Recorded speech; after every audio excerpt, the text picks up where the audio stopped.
Collector पद से इस्तीफा देकर कांग्रेस ज्वाइन करने वाली निशा बांगरे ने कहा कि मैं चुनाव लड़ना चाहती हूं, लेकिन सिर्फ पार्टी के सिंबल पर। कहा कि कमलनाथ ने उन्हें भरोसा दिया है कि टिकट बदलने का प्रयास करेंगे। इस वक्त आप देख रहे हैं बुलेट रिपोर्टर। एमपी के छिंदवाड़ा से बड़ी खबर। डिप्टी कलेक्टर पद से इस्तीफा देकर कांग्रेस ज्वाइन करने वाली निशा बांगरे का कहना है कि मैं चुनाव लड़ना चाहती हूं, लेकिन सिर्फ पार्टी के सिंबल पर। उन्होंने कहा कि मैं निर्दलीय चुनावी मैदान में नहीं उतरूंगी। लड़ाई लड़ी और जब मैंने ये संघर्ष शुरू किया आज से 4 महीने पहले, माननीय कमलनाथ जी से मेरा सतत संपर्क रहा। उन्होंने आशीर्वाद दिया कि आप अपनी लड़ाई लड़िए, हम आपके साथ हैं। माननीय कमलनाथ जी के निर्देशन में कांग्रेस पार्टी के वरिष्ठ ने जो हमारे कांग्रेस के राज्यसभा सांसद हैं माननीय विवेक तनखा जी के माध्यम से कमलनाथ जी ने मेरी इस लड़ाई को हाईकोर्ट और सुप्रीम कोर्ट तक पहुंचाया।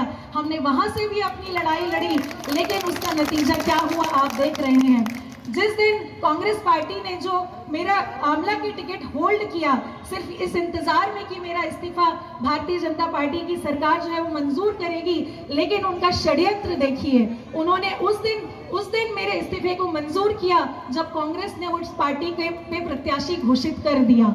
तो इस तरह का षड्यंत्र जो भारतीय जनता पार्टी की सरकार ने मेरे साथ किया है, ये सिर्फ मेरे साथ नहीं है, ये मध्य प्रदेश की तमाम महिला के साथ है। तो इसीलिए जिस प्रकार से कांग्रेस पार्टी ने इस देश की आजादी की लड़ाई लड़ी और अब हम अपने अधिकारों की लड़ाई माननीय कमलनाथ जी के नेतृत्व में इस पूरे मध्य प्रदेश में लड़ना चाहते हैं, इसीलिए मैंने ये फैसला किया कि मेरी विचारधारा और माननीय कमलनाथ जी के जो आशीर्वाद है वो एक है और अब मैं अपना पूरा जीवन कांग्रेस पार्टी को देना चाहती हूँ। निशा बांगरे ने कहा कि पूर्व मुख्यमंत्री कमलनाथ ने उन्हें भरोसा दिया है कि टिकट बदलने का प्रयास करेंगे। मुझे मध्य प्रदेश की जनता की सेवा करनी है, मुझे भारत देश की जनता के कोने कोने तक पहुंचकर, पंक्ति के अंतिम व्यक्ति तक पहुंचकर मुझे अपना जीवन न्यौछावर करना है। उस संकल्प के लिए मैंने अपने इंजीनियर की नौकरी के साथ साथ मध्य प्रदेश और देश की सिविल सेवा की तैयारी की। सिविल सेवा की तैयारी करते हुए मेरा पहली बार में डीएसपी में चयन हुआ, फिर डिप्टी कलेक्टर में चयन हुआ और फिर मध्य प्रदेश की पावन बैतूल जिले में मेरी पदस्थापना हुई।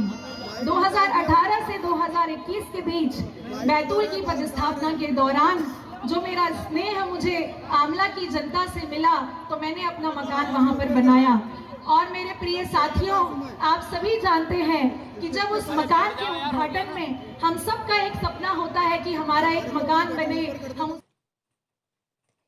आमला से अभी भी टिकट के सवाल पर उन्होंने कहा, मैं तो आशान्वित हूं कि चीजें बदलेंगी।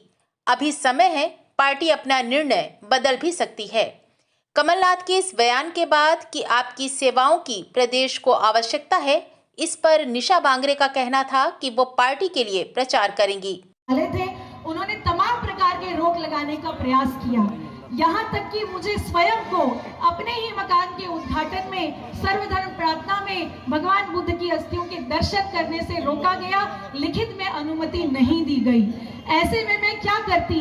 एक अनुसूचित जाति की महिला इतना संघर्ष करके अगर यहाँ तक आई है तो उसका उद्देश्य सिर्फ एक था कि संवैधानिक अधिकारों की रक्षा करना। आप बताइए, अगर मैं अपने संवैधानिक अधिकारों की रक्षा नहीं कर सकी तो क्या उस पद पर बैठकर मैं किसी और।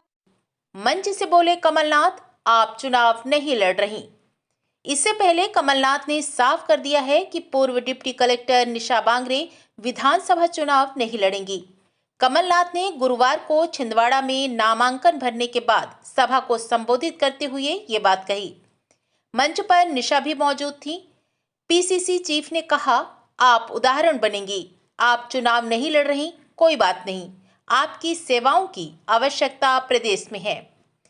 निशा बैतूल जिले की आमला सीट से दावेदारी कर रही थी। कांग्रेस ने काफी समय तक ये सीट होल्ड भी रखी, लेकिन निशा बांगरे का डिप्टी कलेक्टर पद से इस्तीफा स्वीकार नहीं होने की सूरत में कांग्रेस ने मनोज मालवीय को प्रत्याशी बना दिया।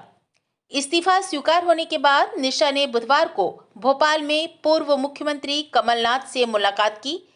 आज सुबह भी निशा बांगरे छिंदवाड़ा के शिकारपुर स्थित कमलनाथ के आवास पर उनसे मिलने पहुंची।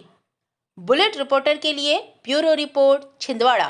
नए वीडियोस एवं ताज़ी खबरें मिलती रहें, इसके लिए हमारे चैनल को लाइक, शेयर और सब्सक्राइब करना ना भूलें।